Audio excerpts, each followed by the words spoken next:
하나님 말씀을 함께 읽으시죠. 창세기 22장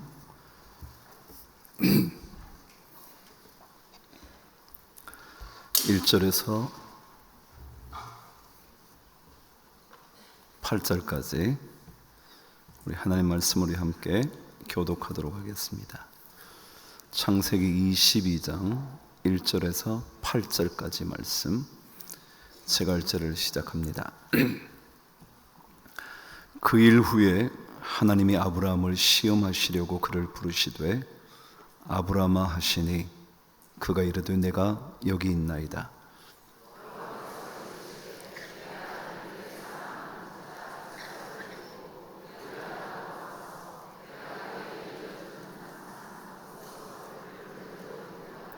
아브라함이 아침에 일찍이 일어나 나귀 위에 안장을 지우고 두 종과 그의 아들 이삭을 데리고 번제에 쓸 나무를 쪼개어 가지고 떠나 하나님이 자기에게 일러주신 곳으로 가더니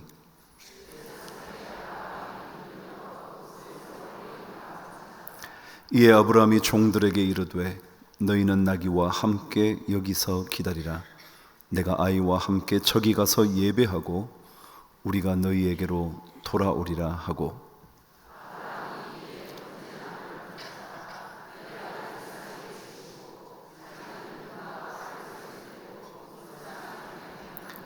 이삭이 그 아버지 아브라함에게 말하여 이르되 내 아버지여 하니 그가 이르되 내 아들아 내가 여기 있노라. 이삭이 이르되 불과 나무는 있거니와 번제할 어린 양은 어디 있나이까. 아브라함이 이르되 내 아들아 번제할 어린 양은 하나님이 자기를 위하여 친히 준비하시리라 하고 두 사람이 함께 나아가서 아멘. 오늘 아침부터 가을 느낌이 확 나더라고요. 그렇죠?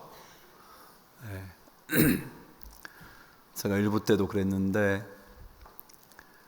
박 목사님이 아침에 저를 만나더니 목사님 날씨가 기가 막힙니다 그러더라고요.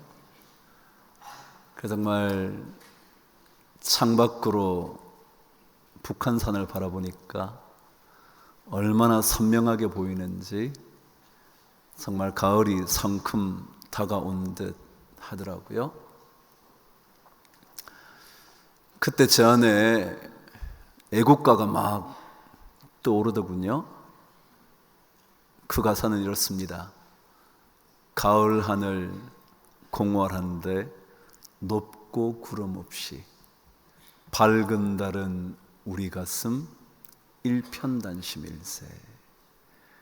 그 가사가 떠올랐어요. 저 혼자 생각했죠.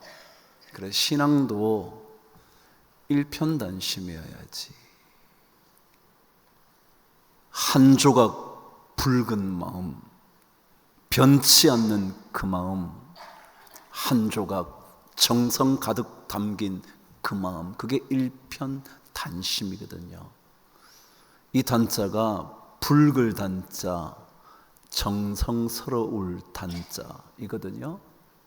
그러니까 정성이 가득히 담겨서 그리고 변치 않을 만큼 뜨거운 피로 끓는 그 마음을 단심이라 그러거든요.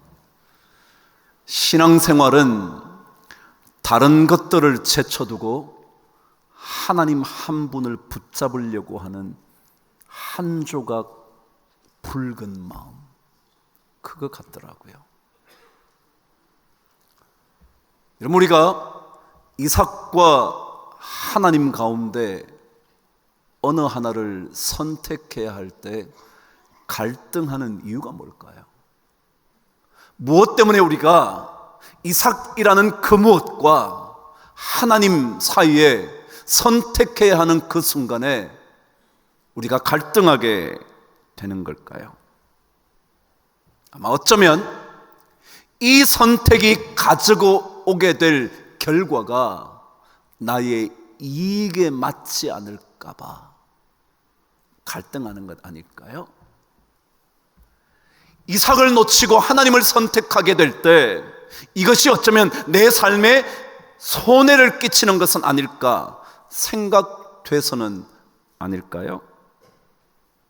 아니면 사실 하나님보다 내 눈앞에 드러난 이삭이 훨씬 더 중요하고 가치 있고 소중한 것이라고 생각되기 때문은 아닐까요? 더더욱이 지금 내 판단에 이것이 더 유익할 거야, 지금 내 판단에 이것이 훨씬 더 좋은 걸 거야 라고 생각하기 때문은 아닐까요? 근데 여러분이 우리 스스로에게 질문 한번 해보시죠. 여러분과 제가 내리는 지금의 어떤 판단이 진짜 우리 인생에 좋은 것만 가져올 것이라고 확신할 수 있나요? 지금 여러분과 제가 내릴 수 있는 최상의 판단이라 하더라도 그것이 진짜 내 인생의 미래에 좋은 것이 될 거라고 확신할 수 있냐고요? 우리 인간은 그렇지 못해요. 지금 보기에 좋아 보이는 것뿐이지 조금만 지나면 아무것도 아닐 수도 있거든요. 지금 볼 때는 이 순간이 너무너무 중요한 순간 같지만 하루 밤만 지나고 나면 그렇게 심각할 필요가 없었는데 생각될 수도 있거든요.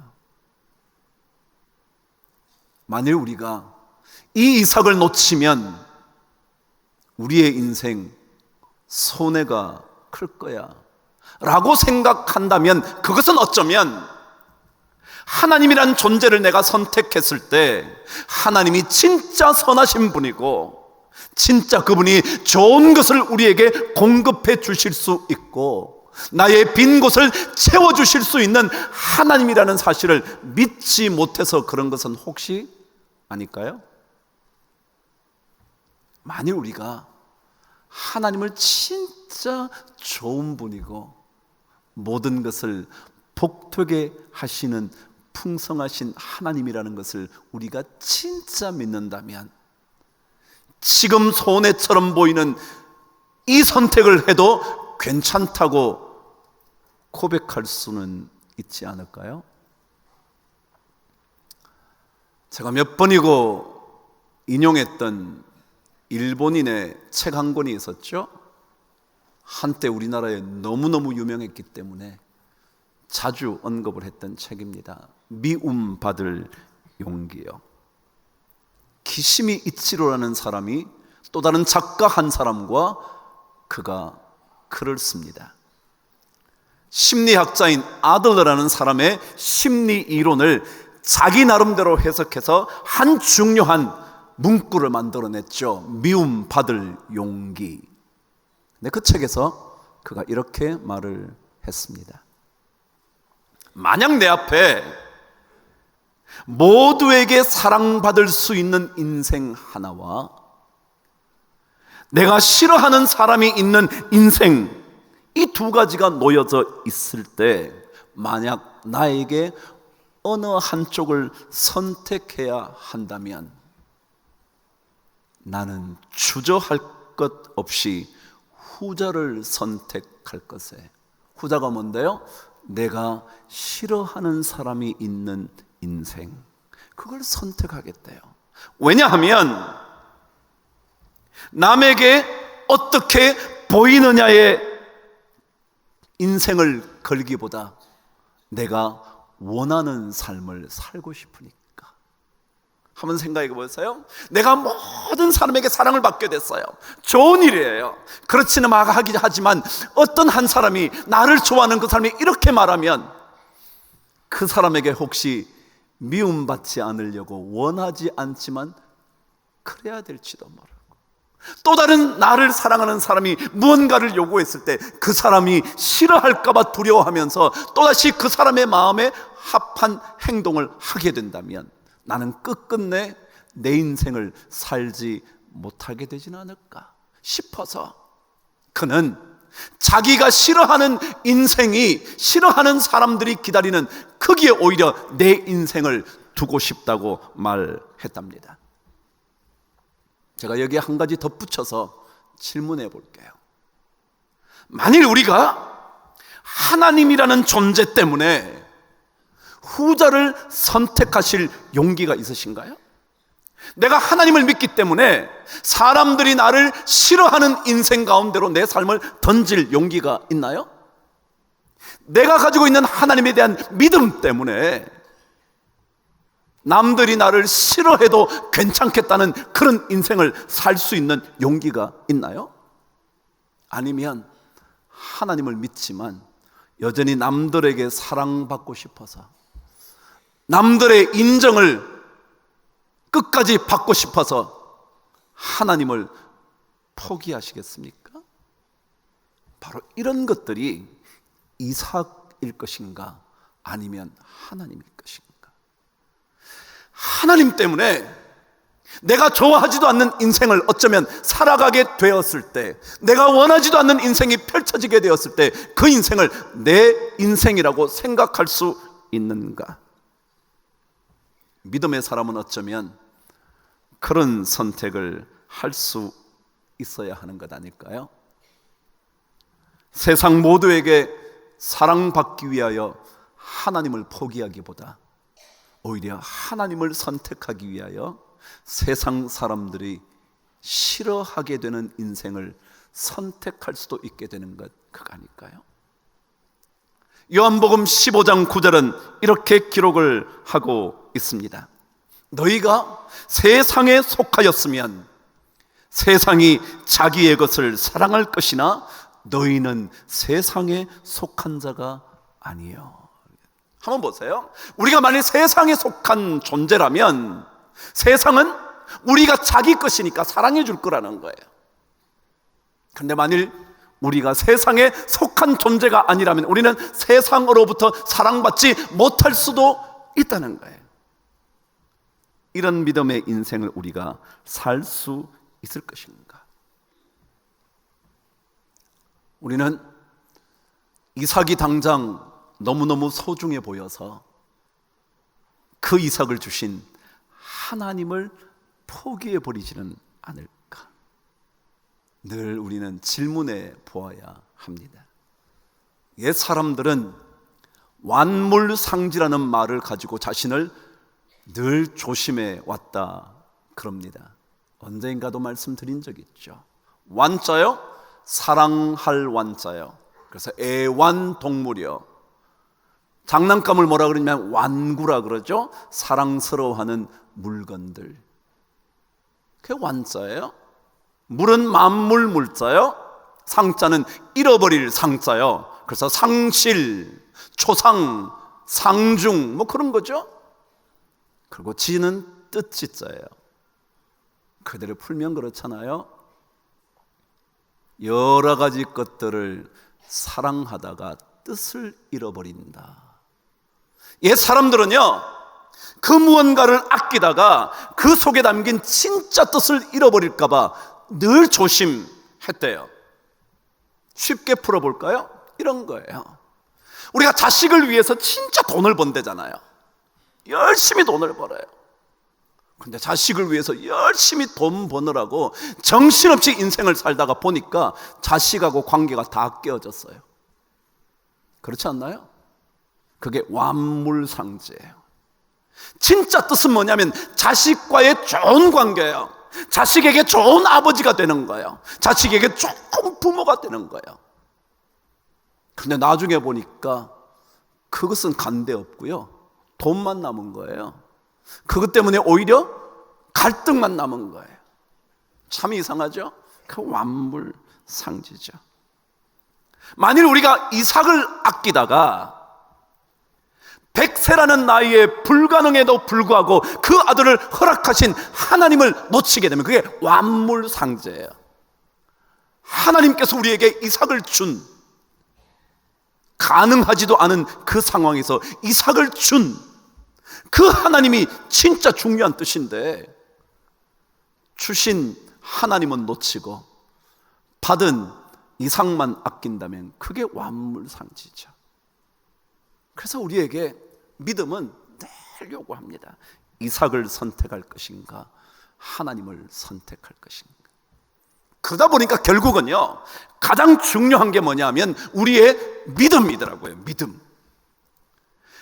하나님께서 우리 인생에 좋은 것을 주실 수 있다고 믿는 믿음이 있는지, 아니면 당장 내 눈앞에서 소중해 보이는 그것이 더 중요하다고 생각하는지, 결국 믿음이더라고요.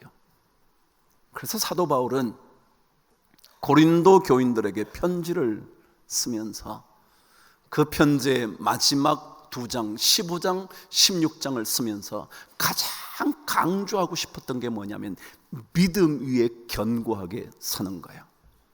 그래서 15장 마지막 절은 이렇게 말합니다. 그러므로 내 사랑하는 형제들아, 견실하며 흔들리지 말며 항상 주의 일에 더욱 힘쓰는 자들이 되라. 견실하다는 말은 견고하다는 말입니다. 흔들리지 않는다는 말입니다. 반복해서 말합니다. 견실하며 흔들리지 말며. 뭐에 힘쓰래요? 주님 일에 힘쓰자. 주님 일에. 우리 나머지 좋은 것 많다고 쳐도 우리가 더욱더 믿음 위에 흔들리지 않으면서 주님 일에 신경 한번 써보자. 그거예요. 근데 우리는 어느새 이삭이라는 멋진 존재가 하나 나타나면 주의 일은 간곳 없고 그것만 남게 되는 거죠. 자, 그렇다면 이런 믿음 위에 굳건하게 서려면 어떻게 해야 되나? 다시 말해, 이러한 믿음의 견고함 위에 서서 이삭 대신 하나님을 선택하려면 어떤 과정을 좀 밟아야 하는가? 몇 가지 오늘 말씀을 통해서 확인해 보도록 하죠. 5절 저와 함께 읽습니다. 시작. 이에 아브라함이 종들에게 이르되 너희는 나귀와 함께 여기서 기다리라. 내가 아이와 함께 저기 가서 예배하고 우리가 너희에게로 돌아오리라. 몇 번 들었던 말씀일 거예요. 그러나 또다시 강조하죠. 이삭을 바치러 올라가는 순간에 아브라함이 가장 먼저 한 게 뭐냐면 2 종을 남겨놓는 것이었습니다. 왜요? 함께 올라갔다가 아들을 제단 위에 바치려고 하면 반드시 막을 것이었겠죠? 그렇지 않았을까요? 주인님 왜 이러시죠? 이 아들을 어떻게 얻은 아들인데 이 아들을 제단에 바치시려고 합니까? 왜요? 종들은 들은 바가 없거든요. 종들은 하나님의 음성을 듣지 못했거든요. 당연히 이삭이 중요하죠. 아버지가 미치지 않고는, 주인이 미치지 않고는 이럴 수가 없을 거거든요. 그러니까 믿음의 선택을 하기 위하여, 이삭 대신 하나님을 선택하기 위하여 가장 필요한 것은 하나님을 선택하기 위하여 방해되는 것들을 제거하는 작업이에요. 무엇이 이삭 대신 하나님을 선택하려고 할 때 방해가 되던가요? 뭐가 여러분 예수 믿는데 자꾸 방해가 되던가요? 물질 때문에 자꾸 방해가 되던가요? 물질 문제만 생기면 하나님이고 뭐고 없던가요? 자존심의 문제인가요? 누가 자존심만 건드리면 예수 믿는 게 다 싫던가요? 이런 관계든가요? 그 사람하고 좋은 관계였다가 관계가 나빠지면 교회고 뭐고 없던가요? 뭐가 여러분이 하나님을 선택하는 일에 방해가 되던가요? 그걸 놓고 가야 합니다. 그걸 밑에 남겨두어야 합니다. 그렇지 않고는 이 성전에 올라와서 하나님을 선택한다는 것은 여전히 어렵습니다. 예배하러 왔는데요, 옆 사람하고 문제만 딱 생기면 끝인 거예요. 예배고 뭐가 없어요. 말씀이고 뭐가 없어요. 찬양도 하나도 뭐 귀에 들어오지도 않아요. 그걸 내려놔야 돼요. 그래서 오늘 성경은 아브라함이 종들에게 이르되 너희는 나귀와 함께 여기 있으라고. 우리 삶에는요, 무언가 한 가지, 아니 적어도 몇 가지의 우리의 약점들이 있어요. 그거 하나만 잘못 건드리면 우리는 견디지 못하는 경우가 있어요. 아마데우스라는 영화요, 보셨을 가능성이 있을 것 같은데요, 모차르트의 이야기이죠. 모차르트의 중간 이름이 아마데우스예요. 아마데우스의 뜻은 뭐냐 하면 신의 친구, 하나님의 친구, 그런 뜻이에요. 근데 사실은 모차르트의 이야기이긴 하지만 그 영화는 거기에 또 다른 등장인물이었던 살리엘이라는 사람의 이야기이기도 할 거예요. 그럼 살리엘은 누구냐 하면 모차르트가 등장하기 전에 궁중음악가로서 최고의 명성을 떨치던 사람이었어요. 아마도 역사학자에 의해서도 그 시대의 궁중음악자들은 그 당대의 0.1%의 수준을 가진 최고의 음악가들이었답니다. 그러니까 그들이 궁중 안에서 궁중의 음악을 담당하면서 최고의 삶을 영위하면서 살았던 인물이었죠. 모자랄 것 하나 없습니다. 명예도 있었죠. 생활도 부유했죠. 그들의 음악은 늘 궁중에서 연주가 되었죠. 뭐가 모자랐겠습니까? 그런데요, 갑자기 어느 날 누가 나타나죠? 모차르트라는 천재 음악가가 나타나는 겁니다. 근데 그 음악가의 등장으로 인하여 이 살리엘의 마음속에 갑자기 질투심이 막 일어납니다. 근데 그 질투를 견딜 수가 없는 겁니다.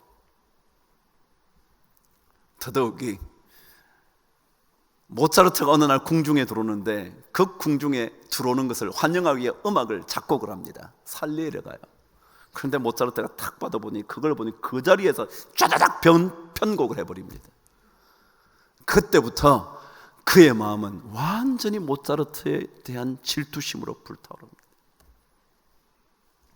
그러고는 그가 언제인가 이런 이야기를 합니다. 하나님께 기도하는, 기도라기보다 하나님께 자신의 인생을 한탄하는 기도를 합니다.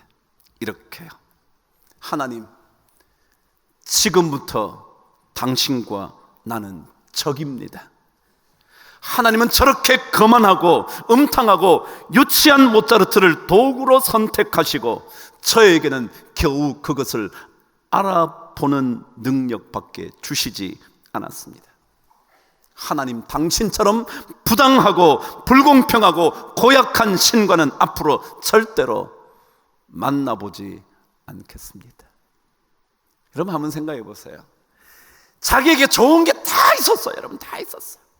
궁중에 자리도, 궁중에 평안한 인생도, 사람들의 모든 인정도 모자랄 게 없는데요, 한번 질투에 사로잡히니까 그 다음부터 하나님과의 관계를 다 끊어버립니다. 난 당신하고 이제 더 없다. 난 당신하고 더 이상 상종하지도 않겠다고 그가 고백을 합니다. 그 영화 속에 보면 여러분, 우리 인생이요, 하나님을 만나는데 방해되는 게 있어요. 그것을 내려놓는 훈련을 해야 이삭 대신 하나님을 선택할 수 있어요. 그게 뭔지 여러분 진짜 여러분 스스로가 잘 살피셔야 돼요. 정말이에요. 관계 좋다가도요, 돈 문제만 딱 끼면요, 그 사람하고 관계는 끝이에요. 사람과의 관계가 참 좋다가요, 무슨 문제 하나 자기에게 소홀히 했다고 그러면요, 그걸로 관계가 끝이에요. 제가 얼마나 말을 많이 했어요, 그 문제에 대하여. 그게 왜 하나님과의 관계에까지 문제가 생기는 거죠? 자기는 이삭이라는 그것을 하나님보다 더 소중하게 생각하니까요. 자기 자존심을, 자기 인정받는 것을 하나님보다 더 소중하게 생각하니까요. 돈과 이익이 하나님보다 훨씬 더 귀중하니까요. 그러니까 하나님은 생각조차 하지 않는 겁니다. 우리는 목표를 설정하고 나면 목표를 이루기 위하여 나머지 것들은 거절하는 거예요. 포기하는 거죠. 제가 2차 자료를 읽은 원칙이라는 책에는 그렇게 되어 있더군요. 우리가 목표를 설정한다는 것은 우리가 원하는 것이나 우리가 갖고 싶은 것을 얻기 위하여 나머지 것들을 거절하는 거라고. 우리가 하나님을 목표로 잡았다면요, 하나님을 우리 믿음의 대상으로 잡았다면 나머지 믿을 만한 것들은 조금 거절하는 것들을 훈련하는 거예요. 그래야 살아갈 수가 있어요. 그게 믿음의 인생이거든요. 근데 오늘 두 번째요, 이 믿음이, 하나님을 선택하는 이 믿음이 되려면 두 번째, 오늘 저와 함께 말씀을 읽어보시죠. 7절입니다 6절 7절 같이 읽어도 좋습니다. 시작. 아브라함이 이에 번제 나무를 가져다가 그의 아들 이삭에게 지우고 자기는 불과 칼을 손에 들고 두 사람이 동행하더니 이삭이 그 아버지 아브라함에게 말하여 이르되 내 아버지여 하니 그가 이르되 내 아들아 내가 여기 있노라. 이삭이 이르되 불과 나무는 있거니와 번제할 어린 양은 어디 있나이까. 뭔 얘기 같으신 거예요? 이삭이 정확하게 본 겁니다. 뭐라고 봤냐면, 아버지 지금 우리가 제사를 드리려고 가는데 나머지 것들은 다 있습니다. 불도 있고요, 칼도 있고요, 재물을 잡을 칼도 있고요, 그리고 그것을 태울 수 있는 장작 나무도 있고요, 제단도 다 준비되어 있는데 정작 뭐는 없어요? 번제할 어린 양은 없습니다. 이게 무슨 말이에요? 믿음의 선택에는요, 가장 중요한 게 뭔지를 알아야 돼요. 가장 중요한 게, 여러분과 제 인생에 진짜 중요한 게 뭔지를 알아야 돼요. 돈이 자녀와의 관계를 좋게 할 거라고 돈의 인생을 걸면요, 여러분 돈이 중요하다 생각하는 거거든요. 근데 돈보다 더 중요한 것은요, 그게 아니에요. 그게 아니라고요. 경험해 보신 거잖아요. 그러니까 진짜 중요한 것을 볼 수 있는 눈이 없으면 안 돼요. 진짜 중요한, 불도 있고 나무도 있고 칼도 있고 나머지 다 있다고 해도요, 번제할 어린 양이 없으면 아무것도 아니에요. 그것을 가리켜 성경은 예배라 그래요. 예배. 아브라함이 우리가 저기 가서 예배하고 오겠다고. 그러면 저는 우리 믿음의 삶에 필요한 것은요, 이 예배자의 마음이에요. 돈도 중요해요. 이 땅에 발붙이고 사는데 어찌 그것들이 필요하지 않겠습니까마는, 그러나 그것보다 더 중요한 것은 우리는 하나님께 예배드리는 거예요. 자녀들에게요, 진짜 우리의 삶 속에 예배가 중요하다는 것을 한번 보여줘 보세요. 자녀들은 돈 때문에 그들의 인생이 보잘것없다든가 탁월하다든가 절대 생각 안 해요. 근데 계속 부모들은 돈이 중요한 것처럼 보여주거든요. 돈 없으면 화내는 거예요. 돈이 잘 벌리지면 굉장히 아버지가 기쁜 거예요. 사업이 잘 되면 마음이 넉넉해지는 거거든요. 그러니까 돈만 있으면 저러는구나. 우리 엄마도 보니까 아빠가 돈 잘 벌고 올 때는 뭐 우리 말도 잘 이해해주고 잘 들어주고, 그러다가 돈만 쪼달리기 시작하면 온 집안을 불편하게 만드는 거예요. 왜요? 자기에게 그게 그거니까, 그게 소중하니까. 진짜 소중한 걸 봐야 돼. 소중한 거. 그래서 아브라함은 이삭을 바치는 문제를 예배로 보는 거예요. 여러분과 저에게 소중해 보이는 것을 하나님께 드릴 줄 아는 것, 이 예배라는 그것이 진짜 우리의 믿음의 삶을 복되게 만든다는 거죠. 결론이에요. 마지막 세 번째요, 이 믿음의 선택이라는 것이, 믿음의 선택, 하나님을 선택한다는 것은요, 뭐가 있어야 되느냐 하면 이것이 있어야 돼요. 저와 함께 읽겠습니다. 5절 다시 한번 읽어보겠습니다. 시작. 이에 아브라함이 종들에게 이르되 너희는 나귀와 함께 여기서 기다리라. 내가 아이와 함께 저기 가서 예배하고 우리가 너희에게로 돌아오리라. 이 말이에요. 우리가 너희에게로 돌아오리라. 우리가 너희에게로 돌아오리라. 누가 돌아온대요?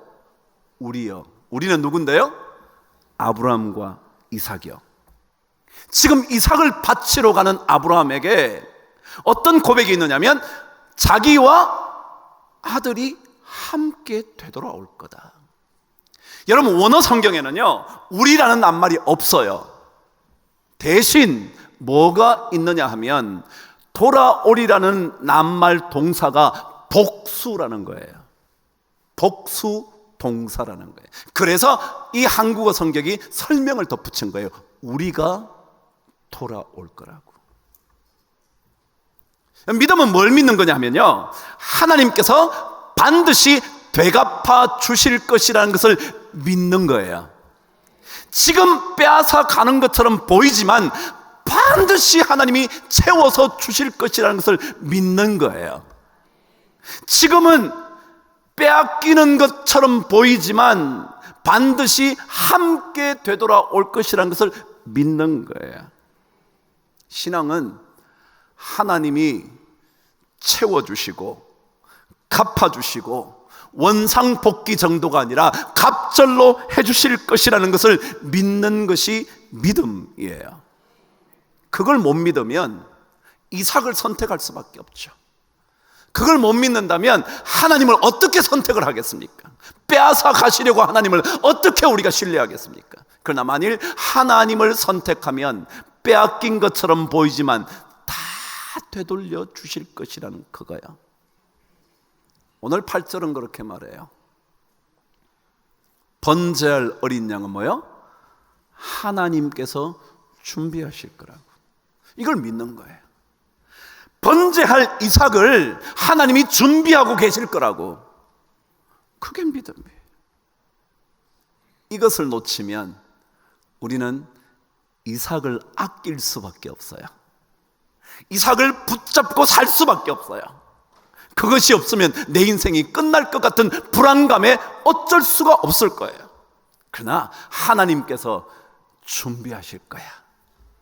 하나님께서 주실 거야. 그 믿음을 가지면 우리는 이삭 대신 하나님을 선택할 수 있을 겁니다. 창세기 3장에는 인간이 범죄한 이후에 어떻게 되었는지를 설명합니다. 그 마지막 3장 20절, 21절, 22절, 23절, 24절 가면요, 범죄한 인간의 에덴 동산에서 마지막 얘기를 들려줍니다. 그 제일 마지막 여러분 아시는 대로 에덴 동산에서 쫓겨나가는 얘기예요. 근데 쫓겨나가기 전에요, 다시 대화가 시작되었을 때 어떤 이야기가 적혀져 있냐 하면 아담이 자신의 아내에게 하와라고 부릅니다. 하와. 이 단어 뜻은 생명이라는 뜻인데요, 그래서 모든 산자의 어미가 됐다 그러죠. 생명이라는 단어인데요, 그런데 이 히브리어는요 무슨 단어와 어원이 똑같이 연결되어 있냐면 여호와라는 것과 연결되어 있어요. 하와 여호와라는 거예요. 다시 말하면 하나님께서 범죄한 인생들에 대하여 마지막 처리를 어떻게 하느냐면, 너네들은 그럼에도 불구하고 누구랑 연결되어 있다고요? 하나님과 연결되어 있어 라고 말씀하신 다음에 하나님께서 그들을 위하여 가죽 옷을 입혀서 내보냅니다. 다시 말하면 더 이상 수치와 부끄러움을 당하지 않도록. 그게 하나님이에요. 그 하나님을 믿으면 우리는 지금 보기에 내 판단에 더 좋아 보이는 이삭이라 할지라도 그것 대신 하나님을 선택할 수 있는 힘이 생겨요. 이것을 우리가 꼭 붙잡으면 하나님의 채워주시고 회복시켜주시고 갑절로 되안겨주시는 하나님의 은혜를 반드시 누리게 될 거예요. 이 복이 우리 모든 성도들에게 넘치게 되기를 바랍니다. 제가 오늘 아침에 예배 들어오기 전에 말씀을 보고 있는데 에스겔서 말씀이 저에게 읽혀졌습니다. 읽어드릴 테니까 들어보시죠. 그 후에 그가 나를 데리고 문에 이르니 곧 동쪽을 향한 문이라.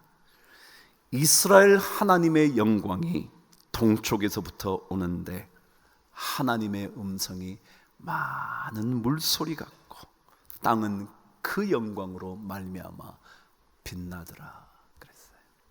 제가 이런 말씀을 여러분에게 드리고 싶어요. 여러분 한 주간 동안, 다음 주는 저를 못 볼 거예요. 제가 미국 가서 집회를 하기 때문에 여러분 못 볼 거예요.